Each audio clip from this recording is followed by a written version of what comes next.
datang di Kampus Pejuang Pendidik, Pendidik Pejuang.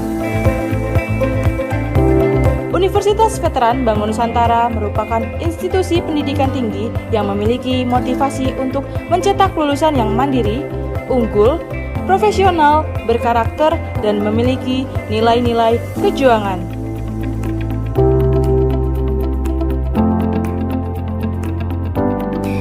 Saya Rektor Universitas Veteran Bangun Nusantara, Profesor Dr. Farida Nugrahani Magister Humaniora. Misi Universitas Veteran Bangun Nusantara adalah terwujudnya universitas yang unggul, berkarakter, mandiri, dan memiliki nilai-nilai kejuangan.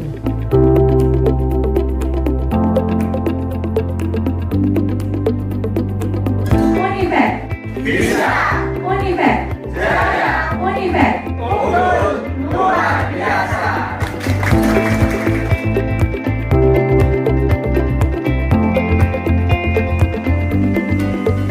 Kampus Universitas Veteran Bangun Nusantara terdiri dari 6 fakultas unggulan dan 1 program pasca sarjana. Univet Bantara memiliki peringkat ke-97 antar perguruan tinggi se-Indonesia, dilansir melalui website EduRank. Assalamualaikum warahmatullahi wabarakatuh. Salam sejahtera untuk kita semua. Terima kasih atas waktu dan kesempatan yang telah diberikan kepada saya untuk mempresentasikan hasil seminar pendidikan profesi guru yang disusun oleh saya, Bekti Anifatul Mufathiroh, NIM 24225040007, dengan dosen pembimbing Dr. Sri Hartati MP. Sebelumnya, perkenalkan, nama saya Bekti Anifatul Mufathiroh, NIM 24225040007, dari kelas APHP 1 PPG Prajabatan Universitas Veteran Bangun Nusantara, email bektihanif03@gmail.com, dan asal dari Trenggalek, Jawa Timur. Adapun pembahasan yang akan saya paparkan dalam presentasi seminar ini yaitu yang pertama, identifikasi diri, yang kedua, pengalaman belajar, yang ketiga, pembelajaran bermakna, yang keempat, desain inovasi dan artefak, yang kelima, refleksi pengalaman selama belajar, dan yang terakhir yaitu rencana tindak lanjut. Pembahasan yang pertama yaitu identifikasi diri. Visi pribadi untuk pendidikan di Indonesia. Visi saya untuk pendidikan di Indonesia adalah menekankan pada pendidikan yang adil, inklusif, dan berorientasi pada masa depan yang menginspirasi pembelajaran seumur hidup, mendorong kreativitas dan inovasi, serta membentuk karakter. Pendidikan yang adil berarti kesempatan yang sama bagi setiap peserta didik tanpa memandang latar belakang sosial, ekonomi, budaya, dan lain sebagainya. Pendidikan inklusif yang mencakup semuanya berarti menerima semua perbedaan peserta didik sebagai kekuatan, menciptakan lingkungan belajar yang aman dan nyaman.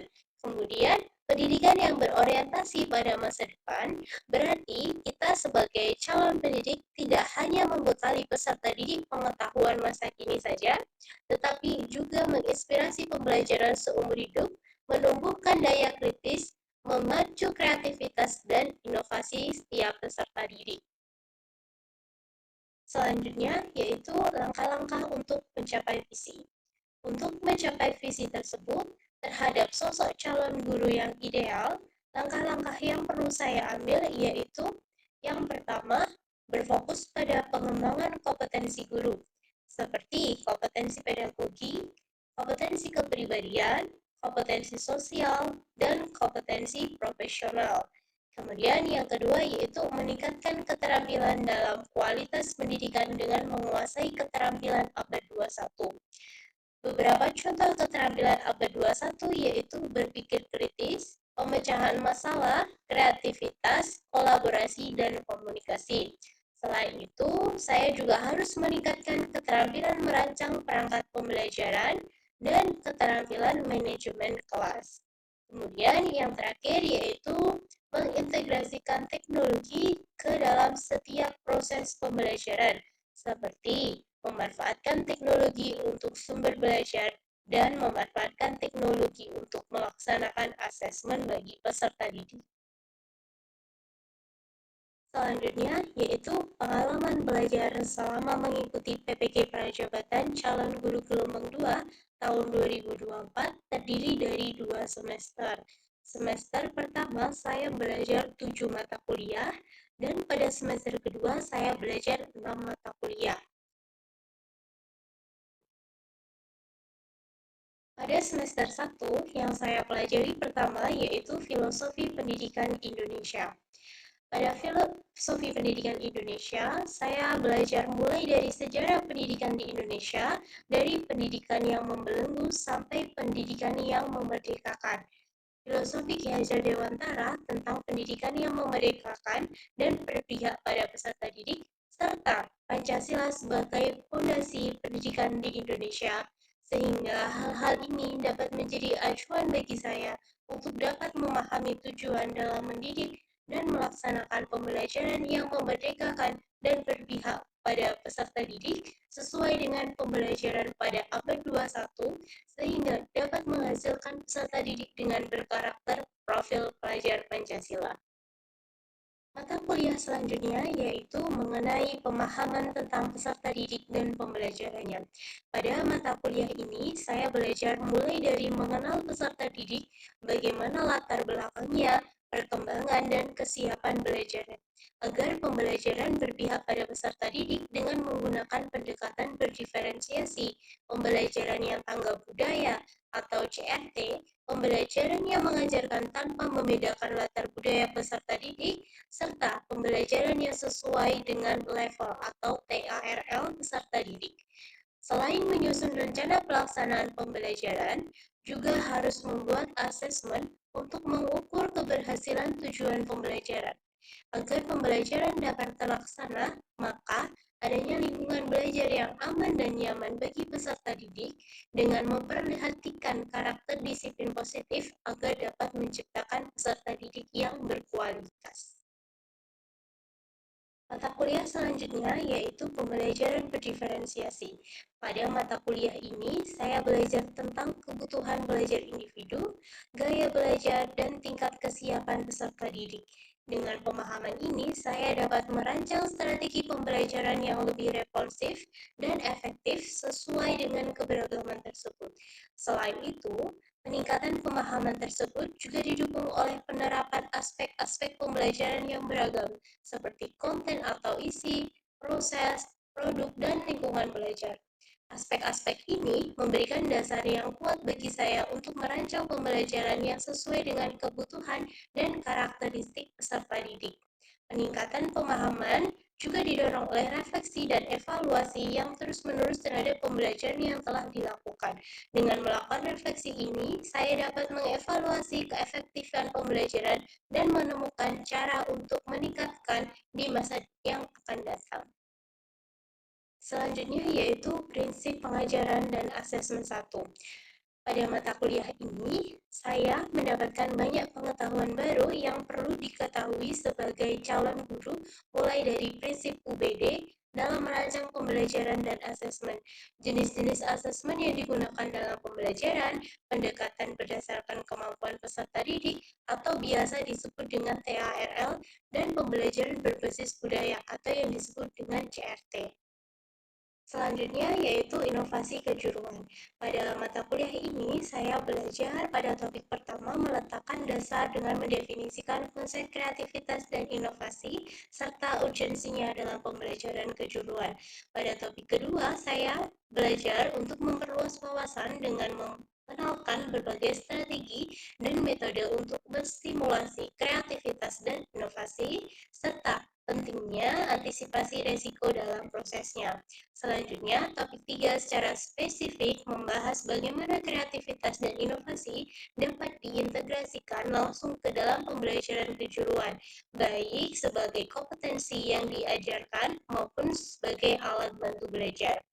Terakhir, yaitu topik keempat membekali saya dengan pengetahuan tentang cara mengevaluasi implementasi kreativitas dan inovasi, serta dampaknya terhadap kualitas pembelajaran dan pengembangan karakter siswa. Selanjutnya yaitu mata kuliah PPL 1. Pada PPL 1, saya belajar untuk praktek langsung di sekolah. Saya melakukan orientasi, observasi, melakukan asistensi belajar, dan melaksanakan praktek pembelajaran terbimbing. Melalui kegiatan praktek pembelajaran terbimbing, saya dapat mengetahui kelebihan dan kekurangan saya dalam menyusun dan melaksanakan pembelajaran di dalam kelas. Hal ini bisa menjadi kesempatan bagi saya untuk terus belajar mengembangkan diri agar kualitas pembelajaran yang saya lakukan ke depannya dapat lebih berkualitas lagi. Kemudian, mata kuliah di semester 1 yang terakhir yaitu pencegahan perilaku kekerasan seksual PPKS. Pada PPKS ini, saya belajar mengenai kekerasan seksual yang ada di sekolah dan bagaimana cara pencegahannya secara lebih mendalam. Pada mata kuliah semester 2 yang pertama yaitu pembelajaran sosial emosional. Materi ini diberikan kepada saya sebagai calon guru agar ketika mengajar nanti dapat memperhatikan perkembangan kompetensi sosial emosional peserta didik serta dapat mempertimbangkan berbagai perbedaan pada peserta didik sehingga diharapkan kompetensi sosial emosional tersebut dapat terbentuk di dalam diri mereka. Mata kuliah selanjutnya yaitu pendidikan kewirausahaan. Pada mata kuliah pendidikan kewirausahaan ini sangat penting dalam pembelajaran, utamanya pada jenjang SMK dan dirancang secara progresif untuk membekali saya sebagai calon guru dengan pemahaman teoritis dan keterampilan praktis dalam berwirausaha. Kemudian, pada mata kuliah ini juga mengintegrasikan elemen penting di era digital ini, yaitu pemanfaatan teknologi dalam wirausaha yang relevan dengan konteks SMK dan berorientasi pada dunia kerja dan pemecahan permasalahan konkret. Mata kuliah selanjutnya yaitu prinsip pengajaran dan asesmen 2. Pada prinsip pengajaran dan asesmen 2, saya mendapatkan banyak pengetahuan baru yang perlu diketahui sebagai calon guru mulai dari cara memahami karakteristik peserta didik yang nantinya akan saya gunakan sebagai acuan untuk menyusun rencana pembelajaran. Dalam merancang pembelajaran dapat menggunakan prinsip UBD dengan memperhatikan karakteristik peserta didik dan memilih pendekatan pembelajaran yang sesuai. Pendekatan pembelajaran yang saya pelajari pada mata kuliah ini yaitu Teaching at the Right Level atau TARL yang merupakan pendekatan pembelajaran yang mengacu pada tingkat capaian atau kemampuan peserta didik. Kemudian pendekatan yang kedua yaitu pendekatan CRT, Culturally Responsive Teaching, atau yang juga dikenal dengan pengajaran responsif budaya. Mata kuliah selanjutnya yaitu Proyek Kepemimpinan. Pada mata kuliah Proyek Kepemimpinan dirancang secara sistematis untuk membekali saya dengan pemahaman dan pengalaman praktis dalam mengembangkan dan melaksanakan suatu proyek kepemimpinan. Topik orientasi menjadi landasan dengan memperkenalkan konsep visi kolaborasi, analisis potensi komunitas, dan pendekatan inquiry apresiatif. Selanjutnya, topik perencanaan membekali saya dengan keterampilan merumuskan rencana proyek yang terstruktur dan terukur melalui tahapan inquiry dan konsep SMART. Topik pelaksanaan memberikan kesempatan langsung bagi saya untuk mengaplikasikan rancangan tersebut di lapangan, berinteraksi dengan pemangku kepentingan, dan belajar melalui refleksi. Kemudian yang terakhir, topik evaluasi membekali saya dengan kemampuan untuk mengukur dampak proyek terhadap masyarakat. Selanjutnya yaitu mata kuliah seminar. Pada mata kuliah seminar ini, saya belajar untuk menentukan identifikasi diri melalui visi saya sebagai calon guru nantinya. Saya juga belajar untuk merefleksikan seluruh mata kuliah yang telah saya pelajari selama mengikuti PPG Prajabatan ini, dan saya juga belajar mengenai desain inovasi pembelajaran serta rencana tindak lanjutnya. Dan yang terakhir yaitu PPL 2.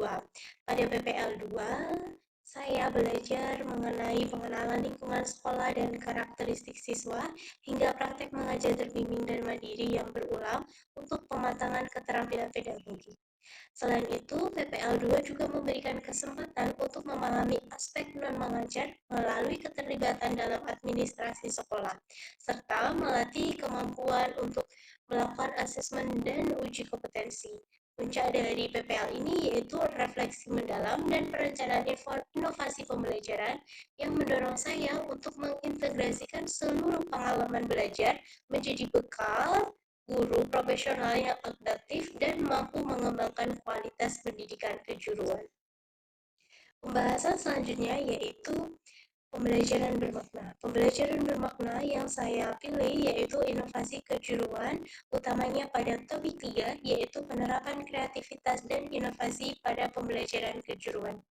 Mata kuliah inovasi kejuruan adalah sebuah studi yang membekali mahasiswa dengan pengetahuan, keterampilan, dan pola pikir untuk menghasilkan ide-ide baru dan mengimplementasikannya dalam konteks pendidikan dan praktik kejuruan.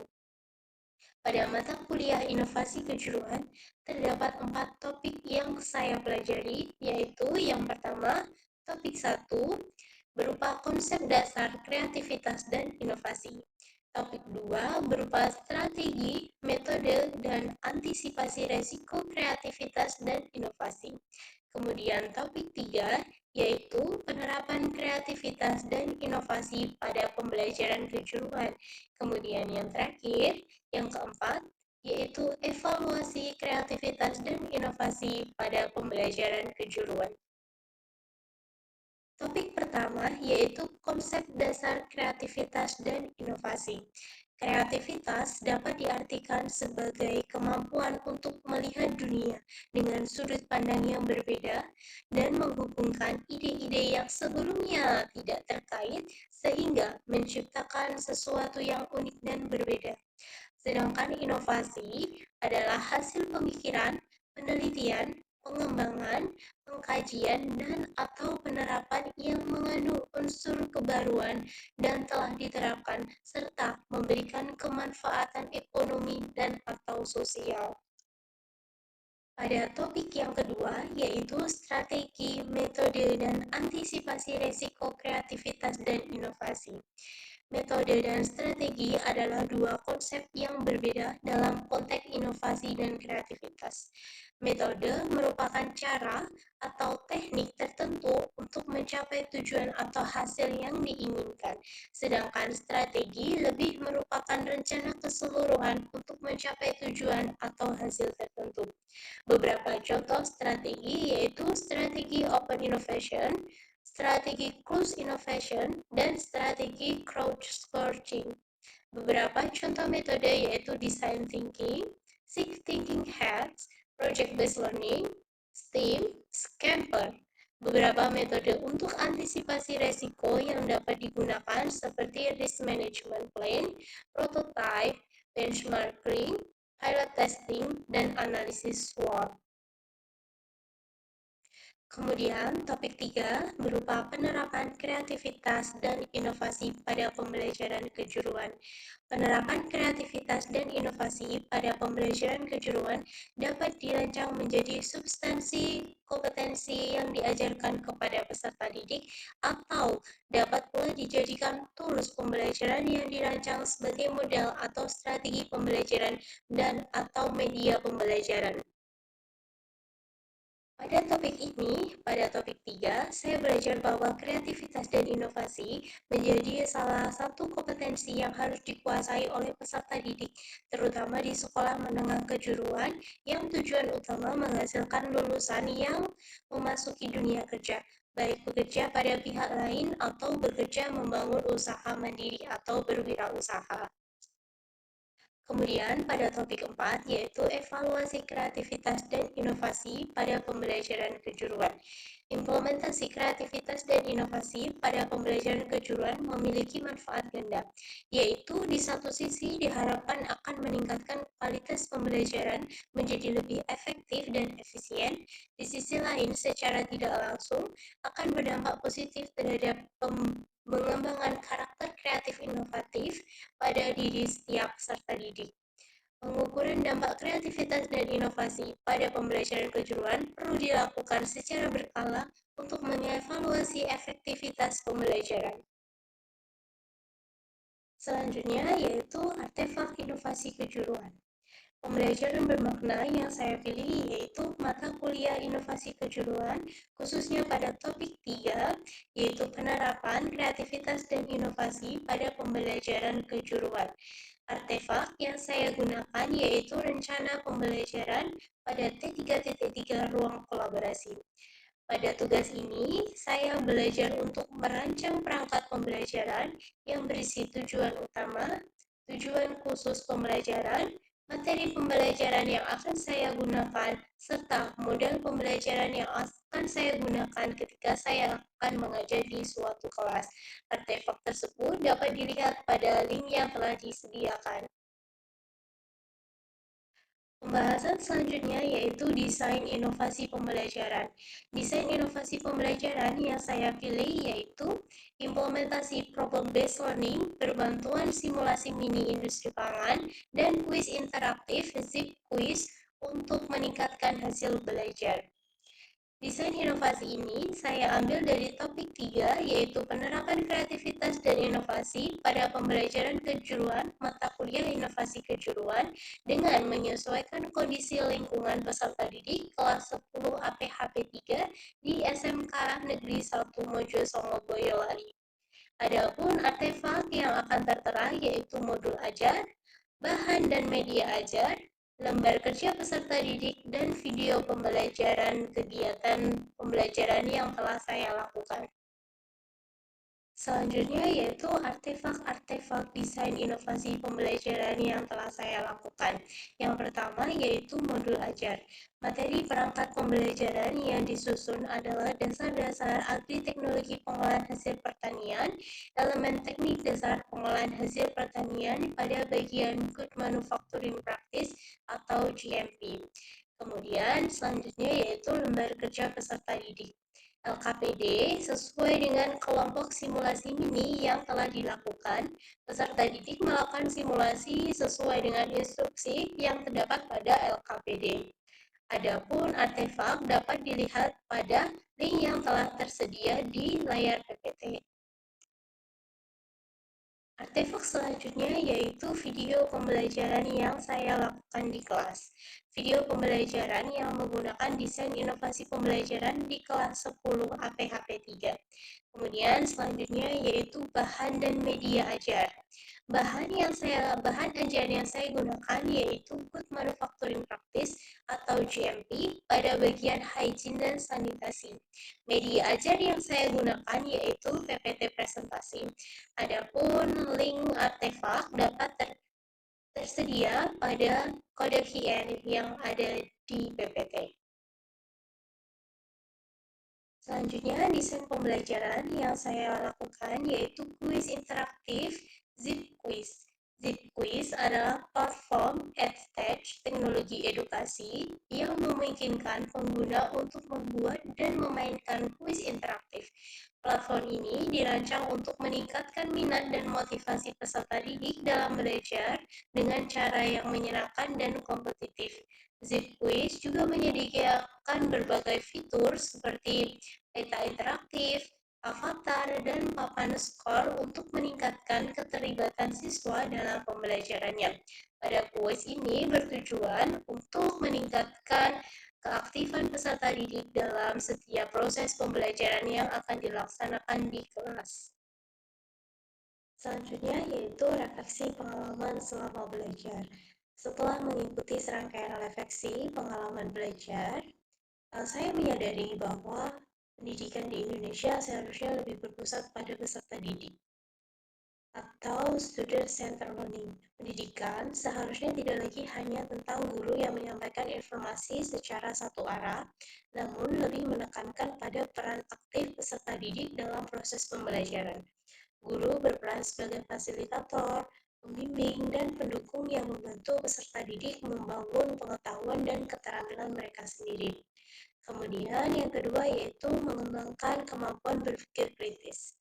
Kemampuan berpikir kritis memungkinkan peserta didik untuk memecahkan masalah, membuat keputusan yang logis dan tepat, dan berargumentasi secara logis. Kemudian, yaitu mengembangkan kemampuan kolaborasi. Di era globalisasi saat ini, kemampuan untuk bekerja sama dengan orang lain menjadi sangat penting. Pendidikan perlu mendorong peserta didik untuk belajar berkolaborasi dengan tim, berbagi ide, mendengarkan pendapat orang lain, dan membangun pemahaman bersama. Kemudian yang selanjutnya yaitu mengembangkan keterampilan kreativitas. Pendidikan harus memberikan ruang bagi peserta didik untuk mengeksplorasi, bereksperimen, dan mengekspresikan diri mereka sendiri. Mengembangkan keterampilan kreativitas membantu peserta didik untuk menjadi inovatif, adaptif, dan mampu menghadapi tantangan yang kompleks dan relevan dengan kebutuhan dengan abad ke-21 saat ini. Pendidikan harus mempersiapkan peserta didik untuk menghadapi tantangan dan memanfaatkan peluang di abad ini. Ini berarti mengembangkan keterampilan seperti literasi digital, literasi informasi, pemecahan masalah kompleks, komunikasi efektif, dan keterampilan beradaptasi. Selanjutnya yaitu rencana tindak lanjut. 3 hal penting yang akan saya lakukan ketika memulai karir saya sebagai seorang guru yaitu 1. Membangun hubungan yang positif dan inklusif dengan semua peserta didik. Menciptakan lingkungan kelas yang aman, nyaman, dan saling menghormati adalah fondasi penting dalam pendidikan. Hubungan yang positif antara guru dan siswa serta antar siswa sendiri akan meningkatkan motivasi belajar dan mengurangi masalah perilaku. Saya akan berkomunikasi secara efektif dan empatik dengan setiap peserta didik, mengenali minat, bakat, dan gaya belajar peserta didik, mendorong kolaborasi dan kerjasama antar peserta didik, dan menciptakan aturan kelas yang dapat disepakati bersama. Selanjutnya, yaitu saya akan terus belajar dan mengembangkan diri melalui pelatihan dan kolaborasi dengan rekan sejawat. Profesi guru menuntut pembelajaran sepanjang hayat. Pengembangan ilmu pengetahuan dan teknologi pesat mengharuskan guru untuk terus memperbarui pengetahuan dan keterampilannya, sehingga saya sebagai calon guru yang profesional harus terus belajar dan mengembangkan diri, seperti mengikuti pelatihan atau workshop, dan yang dapat memberikan saya wawasan baru tentang metode pembelajaran, teknologi pendidikan, dan isu-isu pendidikan terkini. Kemudian yang terakhir yaitu menerapkan model-model pembelajaran yang inovatif, yang terintegrasi dengan teknologi dan berpusat pada peserta didik. Model pembelajaran yang inovatif bertujuan untuk meningkatkan keterlibatan peserta didik, mengembangkan keterampilan berpikir kritis, dan mendorong pembelajaran yang bermakna. Model-model seperti pembelajaran berbasis project-based learning, pembelajaran berbasis masalah atau problem-based learning, dan pembelajaran cooperative learning, menempatkan peserta didik sebagai pusat pembelajaran dan mendorong mereka untuk lebih aktif membangun pengetahuan. Rencana tindak lanjut selanjutnya yaitu sebagai seorang guru profesional, saya akan melakukan beberapa hal. Yang pertama, melakukan refleksi secara berkala terhadap praktik pembelajaran saya untuk terus meningkatkan kualitas pembelajaran saya. Dengan melakukan refleksi secara teratur, saya dapat mengembangkan kesadaran diri, meningkatkan keterampilan mengajar, dan memastikan bahwa saya memberikan pengalaman belajar yang optimal bagi peserta didik.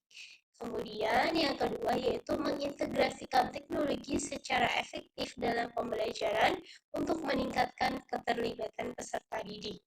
Dengan mengintegrasikan teknologi secara efektif dalam pembelajaran dapat bertujuan untuk meningkatkan keterlibatan aktif peserta didik, menyediakan akses ke sumber daya yang lebih beragam, memfasilitasi kolaborasi, dan mempersonalisasi pembelajaran. Demikianlah hasil pemaparan presentasi seminar yang saya lakukan. Kurang lebihnya saya mohon maaf. Wassalamualaikum warahmatullahi wabarakatuh.